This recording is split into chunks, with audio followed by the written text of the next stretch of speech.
السلام علیکم ورحمۃ اللہ وبرکاتہ۔ جی محترم بھائی، آپ نے سوال کیا ہے کہ کیا یا رسول اللہ کہنا جائز اور درست ہے؟ اگر مسجد میں کہہ دیں تو کوئی غلط تو نہیں ہے؟ تو اس کا جواب سن لیں آپ کہ یا رسول اللہ صحابہ کرام کہا کرتے تھے۔ تو صحابہ کرام کیوں کہا کرتے تھے اس کی وجہ بھی آپ سن لیں۔ اب مثال کے طور پر میں کہنا چاہوں کہ آپ ہمارے سامنے موجود ہیں، جیسے کہ آپ کا نام ہے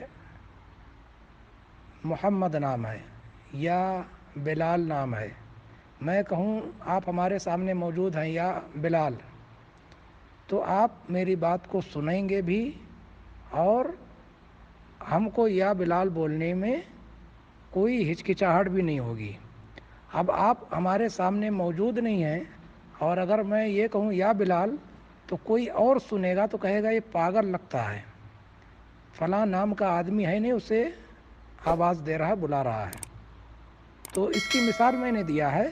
اللہ کے رسول صلی اللہ علیہ وسلم اب اس دنیا میں نہیں ہیں۔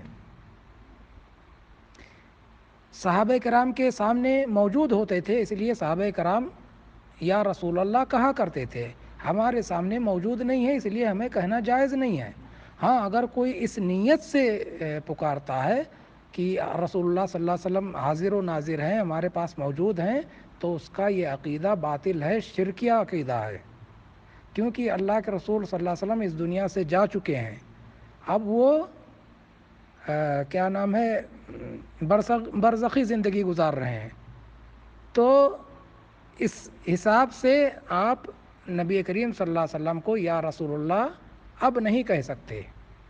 صحابہ کرام کے زمانے میں صحابہ کرام کے سامنے موجود رہا کرتے تھے، اس لیے وہ کہتے تھے۔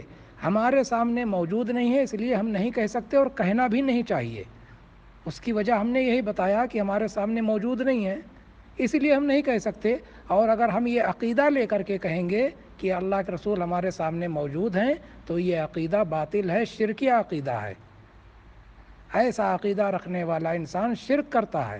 شرک اس چیز کو کہتے ہیں جو اللہ کے ساتھ شریک کر لے، یعنی انسان کوئی ابھی کہہ دے کہ یا رسول اللہ میں اس پریشانی میں ہوں اور مجھے اس سے نجات چاہیے، تو گویا کہ اس نے شرک کیا۔ یہ اس طرح کا جملہ انسان کو اللہ کے لیے کہنا چاہیے، یعنی اللہ کو پکارنا چاہیے کہ اللہ تعالیٰ میں اس پریشانی میں ہوں، مجھے اس سے نجات دو، تو یہ عقیدہ درست ہے۔ تو آپ نے بجائے اللہ کو پکارنے کے آپ نے رسول اللہ کو پکار کر کے اس طرح سے شرک کر لیا۔ تو اس بات کا خیال رکھیں کہ اللہ اور رسول اللہ صلی اللہ علیہ وسلم نے فرق رکھیں، تب آپ کا ایمان درست اور صحیح رہے گا۔ اگر اس چیز کو فرق نہیں کریں گے تو اللہ ناراض ہوگا اور آپ مشرک ہو جائیں گے، اس لیے اللہ تعالیٰ آپ کو اس کا سزا دے گا، کیونکہ اللہ تعالیٰ نے فرما دیا ہے صاف لفظوں میں کہ اگر کوئی انسان شرک کرے گا تو میں اسے معاف نہیں کروں گا، یہ اللہ کا فرمان ہے۔ تو اس بات کا خیال رکھیں۔ اللہ کے رسول صلی اللہ علیہ وسلم اب اس دنیا میں نہیں رہے، اس لیے ہمیں بھی نہیں کہنا چاہیے۔ تو ان ساری باتوں کو اپنے دھیان میں مد نظر رکھیں اور وہی بات کہیں جو قرآن و حدیث سے ثابت ہے۔ اللہ تعالی ہم سب کو قرآن اور حدیث پر عمل کرنے اور اس کے مطابق چلنے اور گزارنے کی زندگی توفیق عطا فرمائے، آمین۔